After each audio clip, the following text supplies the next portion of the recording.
పర్పెచువా ఏం చేస్తుందంటే తన ఎదురుగా ఆ చెరసాలలో ఒక పెద్ద ఫ్లవర్ వాజ్ చూస్తూ ఉంటాం కదండి, ఒక పాత్ర, పూలను పెట్టే పాత్ర, ఆ వాజ్ చూపించి నానా దీని ఏమంటారు అని అడిగింది అనమాట. అడిగితే వాళ్ళ నాన్న దీని ఏమంటారు, దీని ఒక ఫ్లవర్ వాజ్ అంటే ఒక పూలను పట్టుకునే పాత్ర అంటారు, ఒక పాత్ర అంటారు కదా అని అన్నారు అనమాట. అని అంటే తనంటది మరి ఇంకా దానికి ఇంకేమైనా పేరుందా అంటే లేదు, ఇంకేం పేరు లేదు, పాత్ర, ఇట్స్ అ ఫ్లవర్ వాజ్ అని అన్నప్పుడు తనంటదంట మరి నేను కూడా క్రైస్తవురాలనే, నాకు ఇంకా వేరే పేరే లేదు, I'm a Christian and there is no other name for me అని నిక్కచ్చుగా నిష్టగా ధైర్యంగా చెప్తూ ఉంటుంది అనమాట.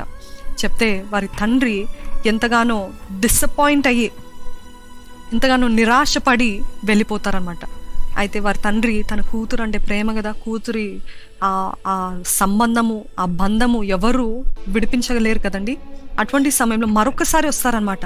వారి తండ్రి వచ్చి ఆ చెరసాలలో ఎలాగైనా ఈ బిడ్డని పర్పెచువాని కన్విన్స్ చేయాలి, ఎలాగైనా ఒప్పింపచేయాలి, ఇది కాదు తన స్థితి, ఇది కాదు, ఇంత భయంకరమైన దుర్గతి తనకు వద్దు, తనని భయంకరంగా చూస్తారు వద్దు అని అనుకున్న ఆ టైంలో వచ్చి ఇంకా మోకాలు పడి తండ్రి అండి తన కూతురు ముందు మోకాలు పడి ఏం చెప్తారు తెలుసా, have pity on me, have pity on my grey hair, if I deserve to be called your father, if I have favoured you above all your brothers, please have pity on me.